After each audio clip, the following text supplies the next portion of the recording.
গতকালকে আমরা দেখেছি যে জামাত ইসলামীর একটি প্রতিবাদ মিছিল হয়েছে জাতীয় মসজিদ বাইতুল মোকাররমের এখানে। সে প্রতিবাদ মিছিলের সামনে কিছু নারী ছিল। এটাকে ব্যক্তিগতভাবে আমার ভালো লাগেনি। আমরা আমাদের মেয়েদেরকে অবশ্যই আমাদের আন্দোলনে সামিল করব, কিন্তু পর্দায় রেখে। নবীজি সাল্লাল্লাহু আলাইহি ওয়াসাল্লামের আন্দোলনে মেয়েদেরকে সামনে রাখতেন না, পিছনে রাখতেন।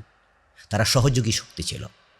এবং যখন যুদ্ধের মাঠে নারীরা যেতেন, নারীরা তাদের তাঁবুতে থাকতেন। নারীরা যুদ্ধের মাঠের বাহিরে থাকতেন, কোনো যোদ্ধা যেন পালিয়ে না যায় এ বিষয়ে তারা খেয়াল রাখতেন। এবং তাঁবুগুলো তারা খেয়াল রাখতেন। যুদ্ধে আহত হলে তারা সেবা দিতেন। এবং মসজিদে যখন নারীরা যেত, তখন নারীদের জন্য পিছনের কাতার নবীজি নির্ধারণ করেছেন। মেয়েদেরকে সামনে রাখা ইসলামের আদর্শ নয়, কারণ পর্দার বিষয়টা সবার আগে। এই জন্য জামাত ইসলামী আমার দল, ছাত্র শিবির আমার সংগঠন। এই জন্য এই সংগঠনের কল্যাণ কামনা, এটা আমার ইমানি দায়িত্ব। তাদের সংশোধনের কথা বলা, এটাও ইমানি দায়িত্ব। এই জন্য আমি বলছি যে পর্দার বিষয়ে আমরা সচেতন থাকব, সজাগ থাকব, কোনো রকমের শিথিলতা যেখানে তৈরি না হয়। হ্যাঁ, মেয়েরা আমাদের সাথে মিছিলে যাবে, তাদের জন্য আমরা আলাদা করব, পিছনের সুযোগ দেব। তাদেরকে সেখানে বেষ্টনী, তাদের নির্ধারিত জায়গা দিয়ে দেব যে তারা মিছিলে এই জায়গায় থাকবে। কারণ যেহেতু এখন নারী ভোটার, আলহামদুলিল্লাহ, এবার আমাদের বিজয়ের কারণে 68 আসন আমরা পেয়েছি। এই বিজয়ের পিছনে, এই 68 আসন পাওয়ার পিছনে নারী ভোটারদের ভূমিকা অগ্রগণ্য। আমাদের পাঁচটি বিশ্ববিদ্যালয়ে আমরা যে পাশ করেছি, আমাদের বোনদের, আমাদের নারীদের ভোট সবচেয়ে বেশি ভূমিকা রেখেছে, ছেলেদের চেয়ে কম ভূমিকা রাখেনি। এই জন্য তাদেরকে আমরা ইগনোর করব না, তাদেরকেও আমরা কাছে টেনে আনবো, তাদেরকেও পাশে রাখবো, কিন্তু পর্দার বিষয়ে কোনো শিথিলতা প্রদর্শন করা যাবে না। ইসলামী ছাত্র শিবিরের একজন সাবেক সদস্য, সাবেক দায়িত্বশীল হিসাবে ছাত্র শিবিরকে এখনও ভালোবাসি, লালন করি। মাঝে মাঝে এখনও মনে হয় আমিও শিবির করি। আলহামদুলিল্লাহ, আমার সন্তানরাও শিবিরের দায়িত্বশীল, শিবির করছে। শিবিরকে ভালোবেসে যাব চিরদিন, কারণ শিবির এদেশের ছাত্র জনতার জন্য আল্লাহর রহমত। ইসলামী ছাত্র শিবির তাদের পথ থেকে সামান্য পরিমাণ বিচ্যুত হোক, এটা কখনোই পছন্দ করব না, কামনা করি না। পর্দার ব্যাপারে ছাত্র শিবির সবচেয়ে বেশি কঠোর ছিল আগ থেকেই, এখনও আমরা আশা করছি আছে, কিন্তু কিছুটা শিথিলতা প্রদর্শিত হয়েছে ইতোমধ্যে।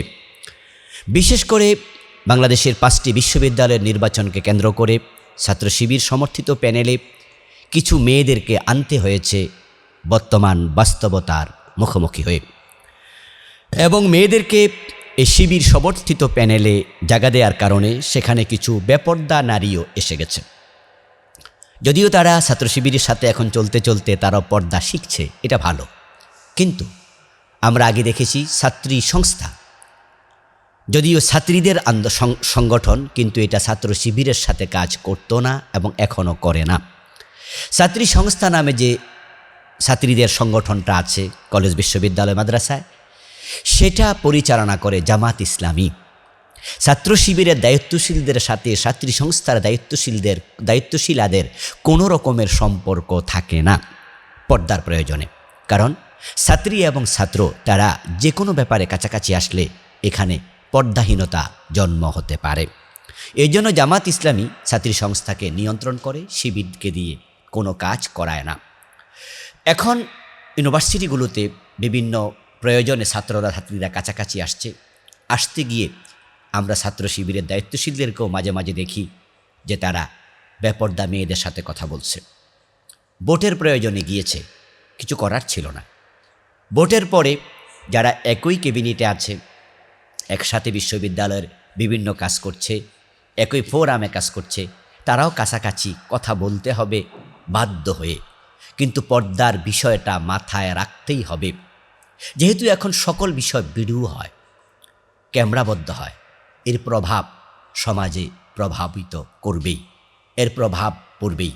তো একজন দায়িত্বশীল, সর্বোচ্চ দায়িত্বশীল ছাত্র শিবিরের যখন তিনি একটা মেয়ের সাথে সামনাসামনি কথা বলেন, সরাসরি চোখে চোখ রেখে কথা বলেন, চেহারার দিকে মুখ দিয়ে কথা বলেন, তাকিয়ে কথা বলেন, এই ভিডিওটা যখন কর্মীদের কাছে চলে যায়, তখন কর্মীরাও মনে করে যে মনে হয় এটা নাজায়েজ নয়।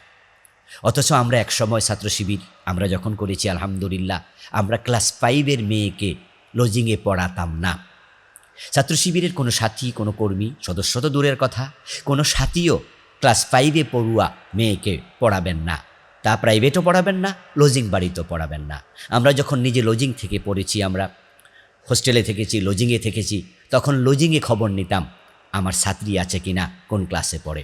যদি সেটা ক্লাস 5-এ অথবা ক্লাস 6-এ পড়ে, সে লজিংয়ে আমরা যেতাম না, যাওয়া নিষিদ্ধ ছিল। ছাত্র শিবির পর্দার ব্যাপারে খুব সিরিয়াস ছিল।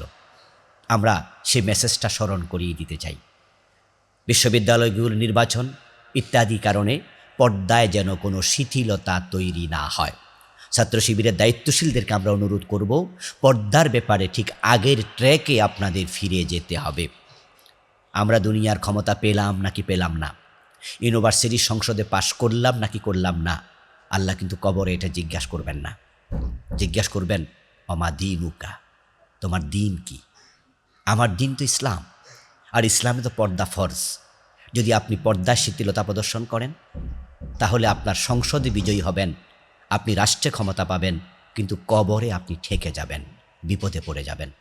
এই জন্য ইসলামকে সামনে রাখতে হবে। ইসলামকে সামনে রেখেই আমাদের যাবতীয় কাজ হবে। তাই ছাত্র শিবিরের দায়িত্বশীলদেরকে বলবো, জামাত ইসলামী আলহামদুলিল্লাহ আগ থেকে বিষয়ে সচেতন, কিন্তু ইদানিং কিছু শিথিলতা এখানে